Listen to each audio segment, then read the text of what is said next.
We're flying off to Lisbon, all aboard Tess's Eurovision 2018.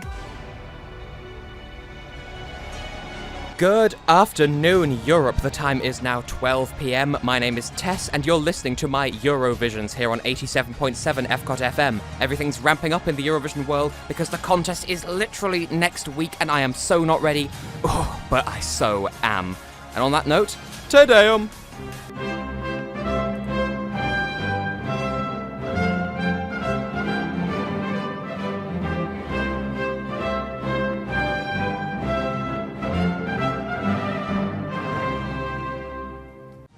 Blessed be the international national anthem. Coming up, as always, we've got a fresh round of Almost Eurovision to play. We have the news update roundup thing. We have banter. We have betting odds, which have been fluctuating madly since the rehearsal started on, was it Monday or was it Sunday? One of the two. And we just have plenty of Eurovision shenanigans to prove to you convincingly and once and for all that it's not a joke and you're missing out if you're choosing to ignore it. So, to get us into the right frame of mind, to get ourselves ready and adequately, as the cool kids say, pumped, let's kick things off with San Marino's entry for this year's contest, the super talented dynamite duo that is Jessica Muscat and Jennifer Brenning, and their anti-bullying anthem that is Who We Are. As the expression goes, Forza San Marino. Just to be extra serious for a moment, I like that song unironically, and I absolutely think that you should give it a fair shot too. It was chosen by San Marino's first ever selection show, and that went so well they've already confirmed that they're going to do it again next year. We talked about it in great length last week as well. I'm so proud of my little Soonmu. I call them Soonmu, I don't know why, they're just my little pet country. I'm like their weird Uncle Tess who'll like pat them on the head and be like, oh my god, you've grown so much, and I'll pinch them on the cheek or whatever. But anyway, yeah. They will be competing in the second semi-final on the 10th of May, meaning that we in the UK unfortunately can't vote for them, but if you're listening from overseas, then would you mind giving them a vote or two on my behalf? They so deserve it. I just want my little pet country to do well at something. That being said, though, and that sound effect being sound affected for that matter, I suppose I should, before anything else, give you a quick recap of all the news from the Eurovision bubble this past week, as per usual. So let's put 60 seconds on the clock and see how much I can get through in that time. Rehearsals for Eurovision 2018 have kicked off in Lisbon's Altice Arena, with all semi-finalists having rehearsed at least once, and the countries pre-qualified for the final, the so-called Big Five, that is the 5 biggest financial contributors to the contest, Spain, Italy, France, Germany and the United Kingdom, plus host country Portugal, will be and are currently rehearsing on stage for the first time today right now. During rehearsals, the Czech Republic singer Mikolas Josef sustained a severe back injury, prompting a visit to 2 local hospitals at least. He has since recovered and performed at every rehearsal so far, with the head of delegation assuring the public that there is no need for a plan B. And the OGAE vote for 2018 has come to a close, with Israel's Netta Barzilai winning comfortably with an astounding 456 points, beating France in second with 352 points, as well as Finland's 226 in third, Australia's 202 in fourth, and the Czech Republic as well, rounding out the top 5 on 181. Will this translate into actual points on the night? Only time will tell, judging by the rehearsal footage so far. And hey, I got through all the news bulletins in 60 seconds. Still, kind of cutting it close, but that's to be expected. So, I am so fond of pointing out, there's so much news in the Eurovision bubble to begin with, especially because the contest is literally happening next week. But I'm making weird noises and getting ahead of myself.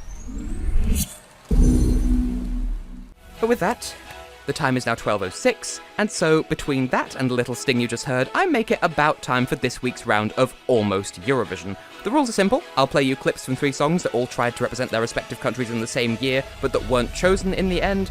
And, you just have to tell me, via hashtag Eurotess on Twitter, which year were these 3 songs from? It's nice and straightforward, and if you happen to know exactly where each song is from, be my guest in showing off your Euro knowledge, but we can't do that without some actual songs to judge, so with that being the case, let's listen now to this week's Almost Eurovision candidates. Sitten mä rupesin kelaamaan, et oliko sua olemassakaan. Sitten mä rupesin kelaamaan.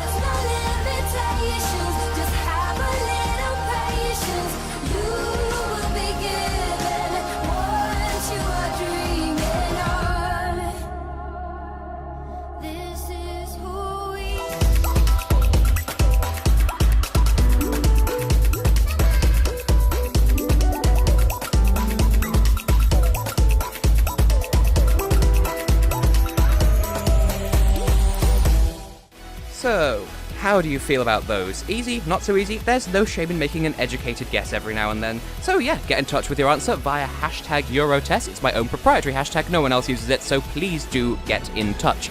And if you need to hear the songs again, fear not, I'll provide a tasty little recap of them later on in today's show. Meanwhile, back in the present day, let's listen to another competing entry from this year's contest. Now, over the past 4 weeks, over on youtube.com/TessHex, I've steadily been disclosing my personal top 43 from this year's contest. That is, I've put all 43 songs of this year's competition into my order of preference from least to most preferred, and then explained my reasoning over the course of 4 videos, and people care about that. So, if you're scoffing, who's laughing now? I have 5,000 views across the 4 videos, so, suck a lemon. I bring this up now because I'm about to play the song that won that list. Coming up, my number 1 favourite song from all of Eurovision 2018, Stones, as performed by Zibs, who are representing Switzerland this year. They're called that because they're Ziblings, and they're in semi-final 1, so you can vote for them if you want, and you absolutely should. Take it from me. So yeah, over to Zibs for Switzerland to prove exactly why they earned your vote, in my most humble of opinions.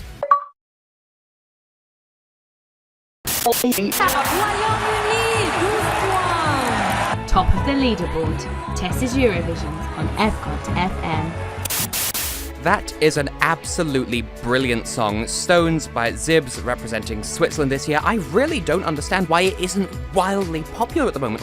Yo, people, you're severely underrating and overlooking this one, and, well, that's your loss, to be honest. So yeah, that's Switzerland's song. Anyway, it'll be performed in position 17 of the first semi-final, to be held on Tuesday the 8th of May. That is next week, people.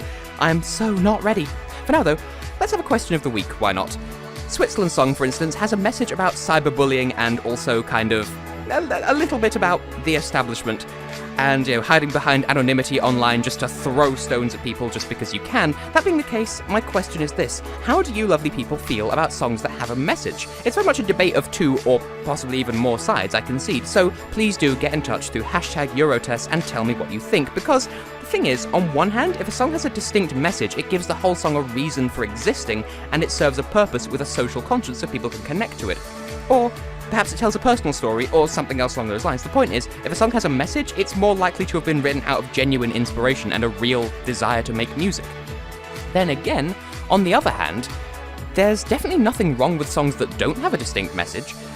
They have the advantage of being written with 100% of the focus being on the song rather than just trying to preach something. The only downside is that might make the song feel a bit artificial. It might be fast food music, as a certain winner described them as. So there isn't really a wrong answer here. That being said, this next song is one that has a story to it, but I don't know if it necessarily qualifies as a message per se. I suppose that's a supplementary question. There is an M in that word, it's just not where I thought it was. If a song tells a story that doesn't have a moral, which side of the debate does it land on, or is it a category in its own right? Well, whatever the case, this is Jana Terzi with Oneiru Mu, which means My Dream, representing Greece at this year's contest. By the way, she'll be performing with a blue hand on stage. She's not squeezed her biro too hard, that's not a euphemism. It's just supposed to represent Greece, in her representation of Greece. That being said, I shall just shut up, and Jana Terzi, Oneiru Mu. So, what do you guys feel like doing? I'm hungry. I want to get my nails done. We're out of kitchen roll at home, so I need to stock up. And I want to check out that new game that just got released today. Everybody wants something different. How can you possibly hope to make everyone happy? Oh, let's go to Prince's Mead then. What? No, there can't be an answer as easy as that. Well, there is. Over 30 indoor shops on one level, lots of variety, and a food court that fits anyone's taste, and more. It's the ideal place to hang out. Well, can I come? Of course you can, Greg. Just stop doing that weird voice. Right. Prince's Mead. Essential shopping every day. If you need branding, and you need it now, look no further than Mint Signs, where we bring branding to life in all the right ways. With our creative in-house production team, we're fully in control, and we can even share our expert advice on how to make you stand out. So don't worry, if you don't know where to begin, start with Mint Signs. Look for Mint Signs on Facebook and Twitter, and check our website at www.mintsigns.co.uk. Lisbon's calling and FCOT's listening. It's Tess's Eurovisions. Goodness net, yes, you are listening to 87.7 FCOT FM. Why, you might ask? Because my name is Tess and these are my Eurovisions. Now, earlier on in today's show, I presented you with clips from 3 songs that all tried to represent their countries in the same year and that all failed. There is still time. Get in touch through hashtag Eurotess and tell me which year that was. We have had some guesses already, and I'll look at those in just a moment, but in case you need a reminder of what those clips sound like, here is a little recap of them now. Sitten mä rupesin kelaamaan, et oliko sua olemassakaan. Sitten mä rupesin kelaamaan.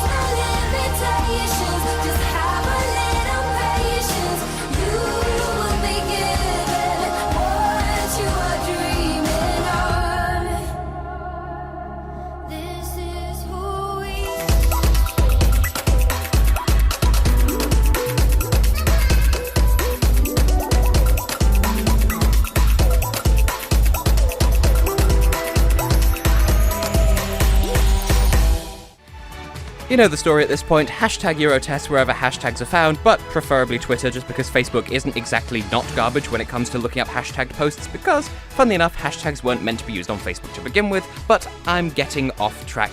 Let's refocus by taking a quick look at where the betting odds stand, because that's a thing that I do. As rehearsals have been taking place over the past week, the odds have been absolutely all over the place, for better and for worse, from good performances, from bad performances, and from hospitalising injuries. So, I say it's time we take a close and devoted look at that.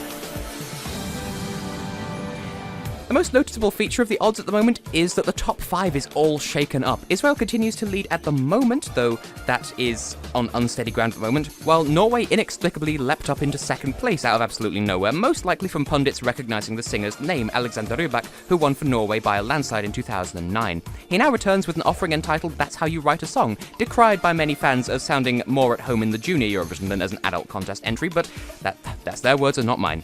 France, consequently, has slipped down to third, but that is subject to change following today's rehearsals. So they hadn't rehearsed at the time that I checked the odds, so that's why they haven't kept up with their contemporaries. That's probably about to change. And Estonia has stepped up into 4th, partly filling the vacuum left by the Czech Republic dropping down to 5th because of Mikolas's back injury, and partly from Bulgaria's performance. They performed really well, and yet they've drifted to 6th, and I'm personally tilted by this, but whatever. And partly because despite initial concerns of the cost and practicality of it, the Estonian broadcaster was able to secure the staging they had hoped for. A large dress lit up with projections and holographic images, and it's a bit extra as far as I'm concerned. The delegation's attitude seems to suggest that that's the sole selling point of the performance, taking precedence over the song itself. Thinking emoji. At the bottom of the table, meanwhile, the bookmakers still have no confidence whatsoever in San Marino, Slovenia, Iceland or Montenegro, giving them all the joint worst odds of the season to place decently, with many doubting their ability to even qualify. But I'd say it's a bit soon to be saying anything like that just yet. We'll see what happens on the night, as this year continues to prove to be one of the hardest to predict in recent memory. To celebrate that, though, let's listen now to another entry from this year's contest coming to us from Malta, as performed by Christabel Borg, who has been trying to represent her country for years now. Her song is called Taboo, and concerns breaking the taboo of talking about mental illness, which is a subject very close to the singer's heart. Let's give it a listen now.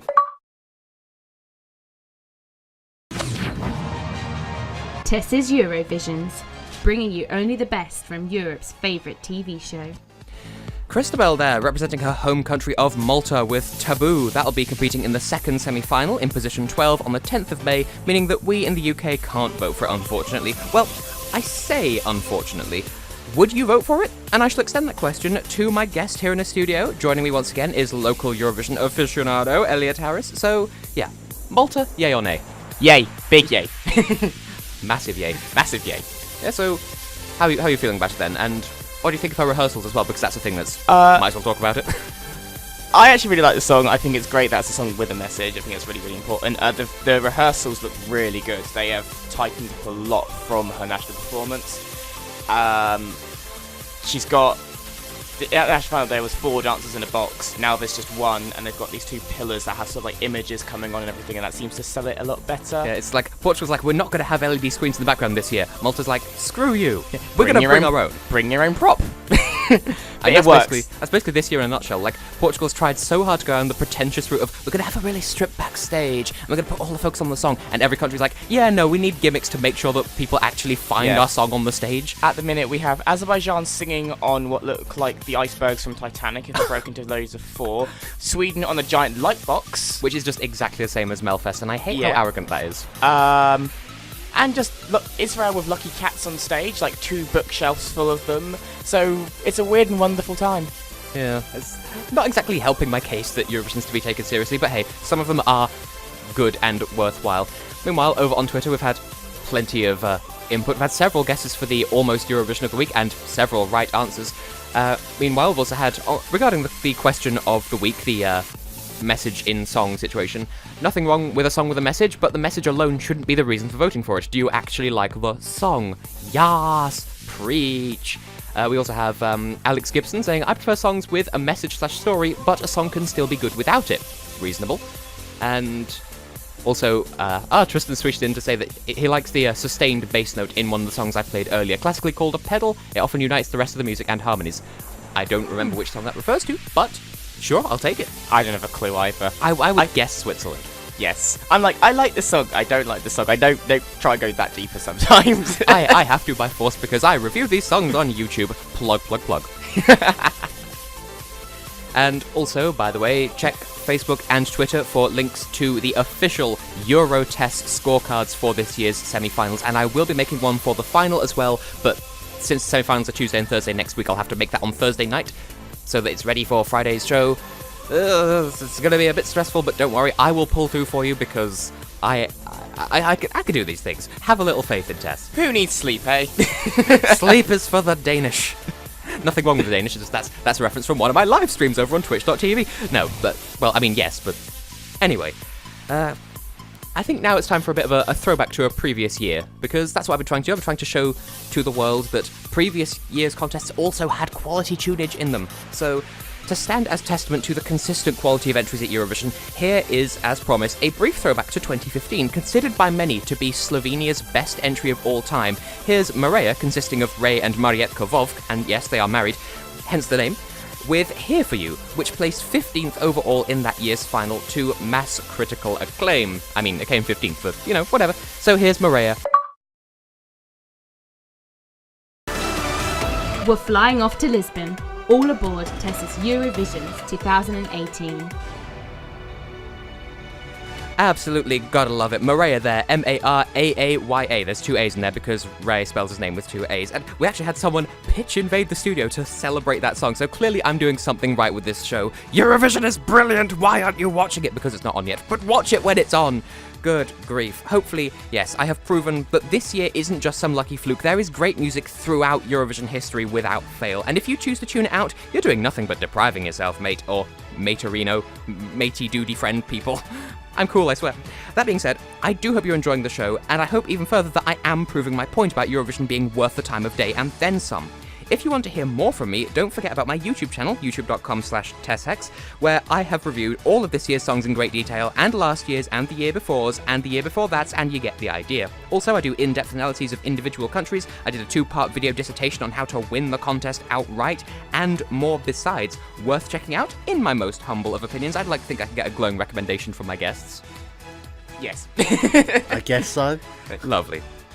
Excessive self-promotion aside, though, I would like to remind you of our little game of Almost Eurovision. Yes, indeed, I played you clips of 3 songs earlier on in the show, and asked you to tweet in via #Eurotest to identify the year they all tried and failed to represent their respective countries, and a lot of people have actually nailed it so far. That being the case, I think I should play a little reminder of the clips, just so that if you haven't got it yet, you've got it fresh in your head to give a bit of thought towards it. I'm building up to playing that little recap. I'm trying to build tension. I'm sure it's going lovelily. So yes, here are the Almost Eurovision songs once again. Sitten mä rupesin kelaamaan, et oliko sua olemassakaan. Sitten mä rupesin kelaamaan.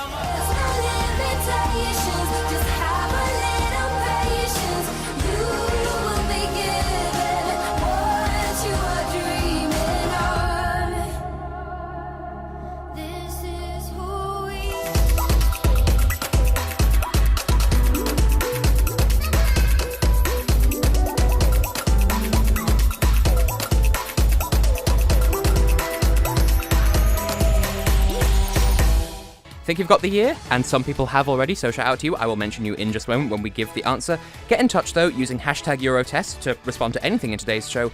And if you're correct about the Almost Eurovision year, I'll give you a shout out right there on the spot. In the meantime, though, while you're digesting those little song clips, let's have some more music from this year's contest. In fact, I think it would be rather pertinent for us to give a fair amount of time to this year's host country, Portugal, and their entry for this year. It is a bit on the experimental side, it's a bit artsy, but stick with it. It's popular literally everywhere else in Europe, so don't dismiss it as funny foreigners, or else you'll just come across as spiteful and xenophobic and closed-minded. But hey, that's just how Britain is at Eurovision.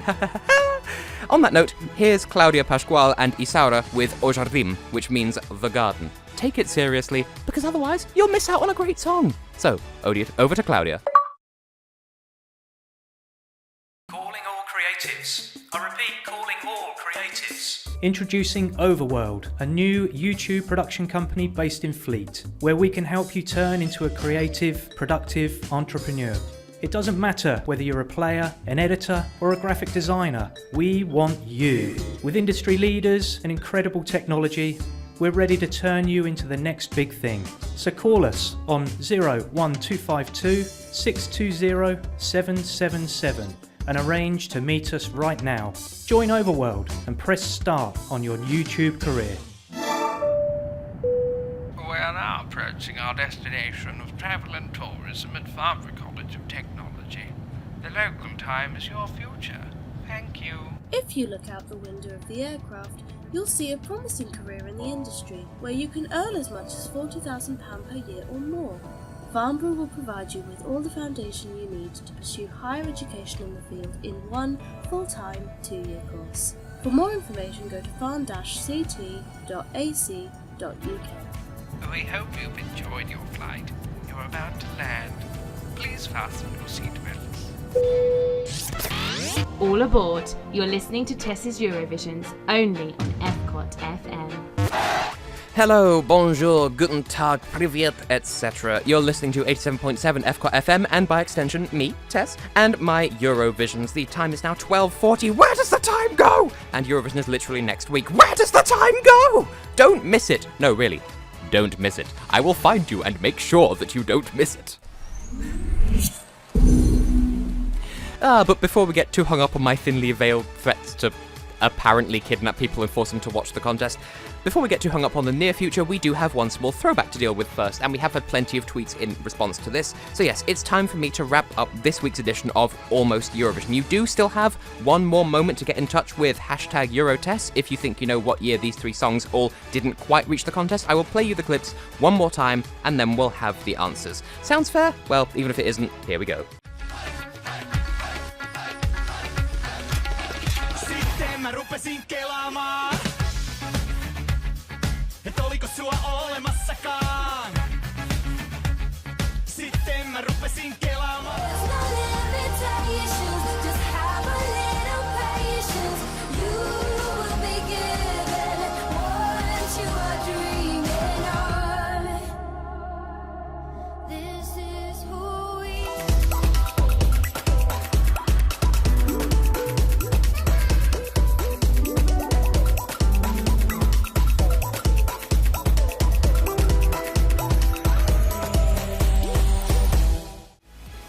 Well, what do we all make of that then? Do we have any guesses from my guests before I reveal the answers?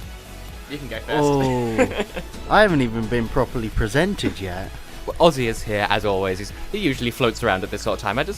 How could we not pull him? But it's nice to have an outside perspective because, you know, we experts, we get so lost in the Eurovision bubble, sometimes we forget what it's like to be an outsider. We grabbed him with a comedy cane outside the studio. It was great. Just zip. Pretty much. That's how it works. Oh, I'll have a guess and just say 2012. I know I'm off. I mean, will be. Not that far off. Wasn't terrible. Yeah. Also, on Twitter, we've had a couple of other guesses.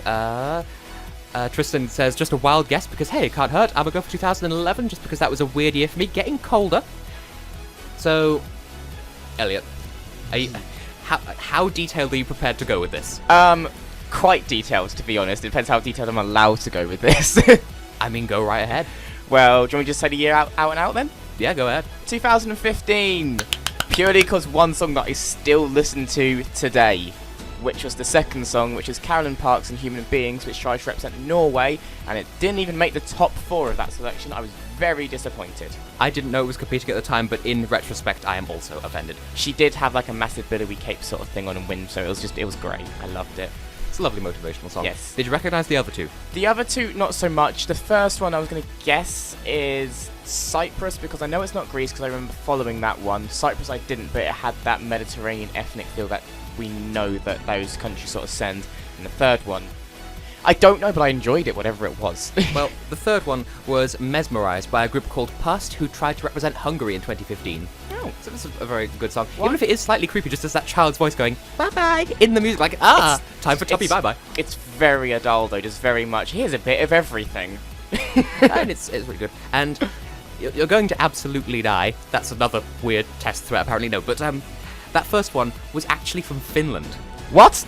That's a group called Shava. They specialise in what they call Suomi Bangra. So they take like Indian music and mix it with Finnish music, and that's the result. That song was called Ostarilla, which means at the shopping centre, at the mall. The lead singer, who is like a white Finn, is singing about, oh, I fell in love with this Indian lady at the shopping centre, and the music video just takes place in a bingo hall for some reason. It's glorious. It came third in its national final.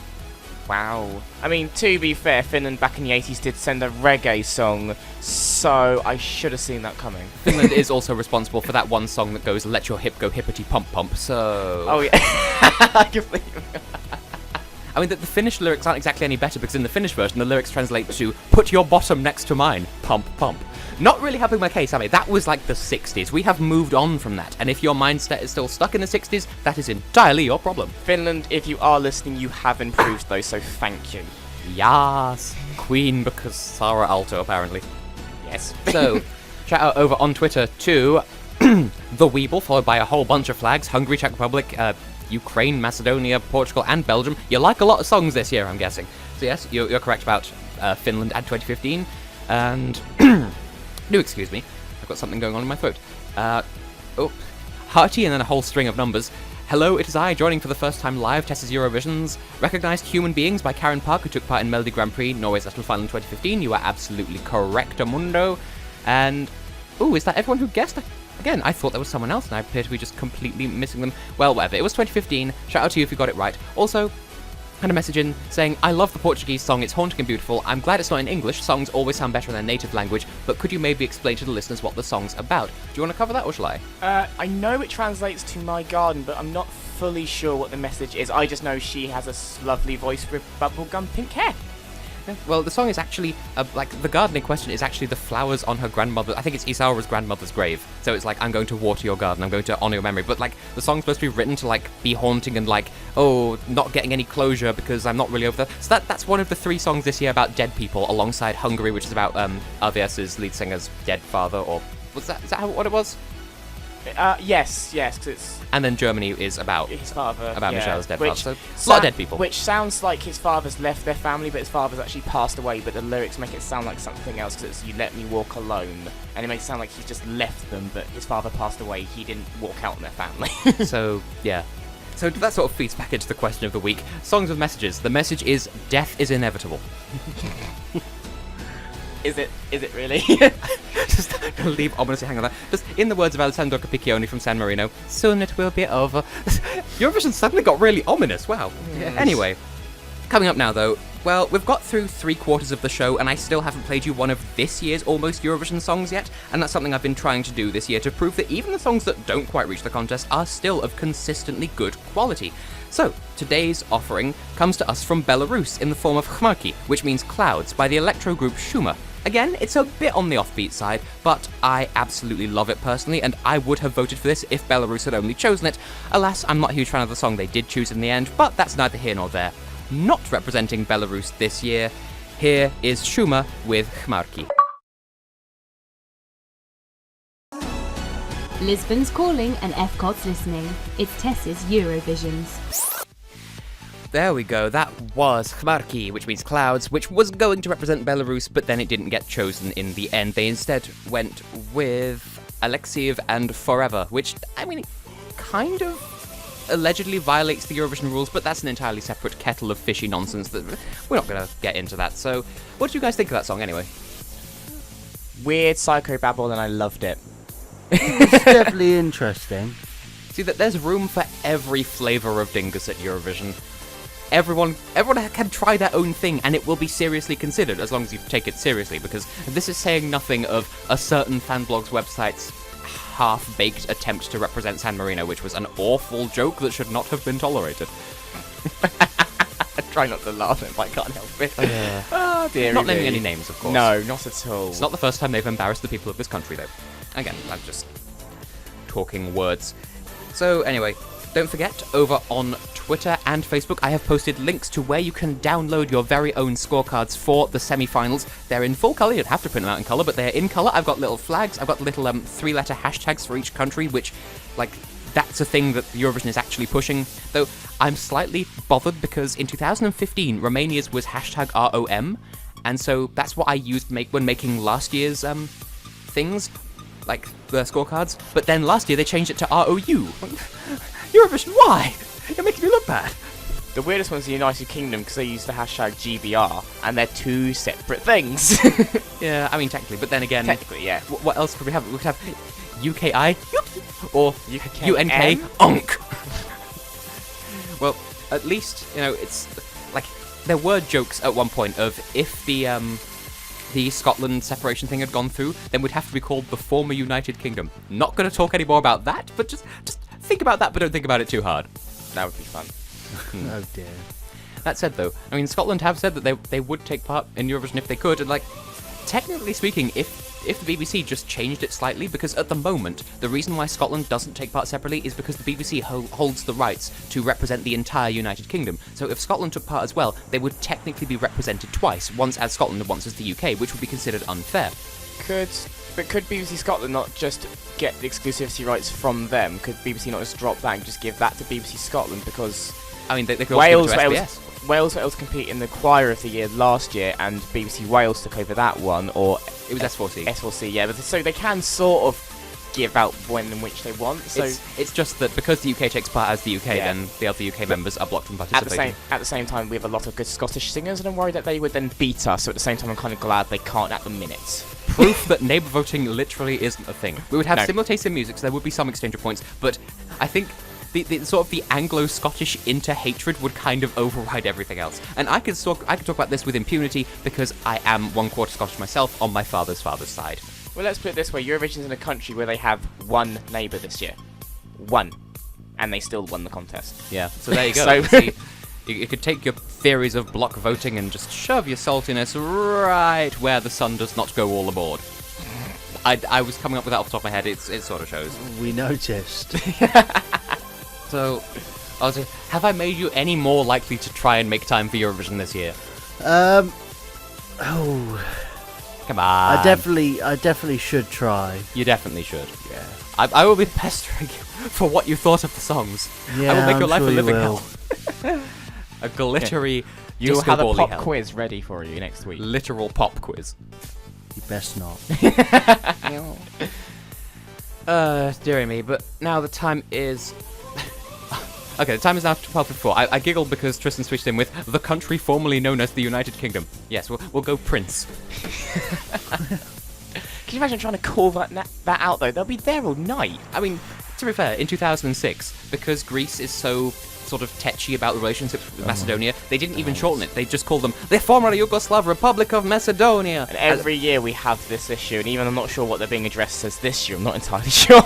Because for any Eurovision video on YouTube, if there's any mention of the former Yugoslav Republic of Macedonia, there will always be people in the comments arguing over, it's not Macedonia, it's the Varda Republic, or, oh, you can't call it Macedonia because there's Greek Macedonia. Like, people, I know there's a bit of tension between the countries, but just chill out, relaxation, stop stressing, stop screaming, everything's gonna be fine. Plus, Calliope from Macedonia really loves Greece, as she said in an interview. She's crazy. She represented Macedonia in 2012 and 2016.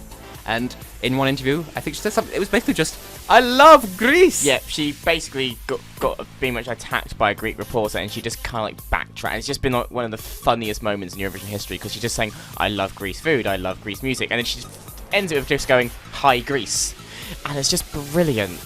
And that's where I am this year. I like Greece's song. I think it's my number 6 overall. I don't remember off the top of my head. You're not a fan. not a fan. I'm gesturing at you. He is, quite aggressively. Anyway, though, we are coming to the end of the show, so coming up, as always, alas, it does seem we're out of time. Still, don't forget to join us again next week at 12 on Friday, where we'll be taking a look at the goings-on in the semi-finals, which will have come and gone by then. What? For that matter, be sure to tune in to the semi-finals on Tuesday and Thursday on the 8th and 10th of May, which is next week, and especially don't forget about the final on Saturday the 12th. But for now, it's goodbye from my guests. Goodbye. Bye. And it's goodbye from me. Goodbye. To play us out, as always, here's the UK's very own entry this year, Suri with Storm. As a matter of national pride, I'd like to think we've all got our fingers tightly crossed for our candidate this year to at least not come last. Winner or not, I know I certainly have faith that she will avoid the danger zone at the bottom of the scoreboard. And no, Brexit literally won't be a factor because voters at Eurovision literally don't think like that. That being said, stay tuned for Elise's afternoon show. And now, over to Suri with Storm, representing the United Kingdom.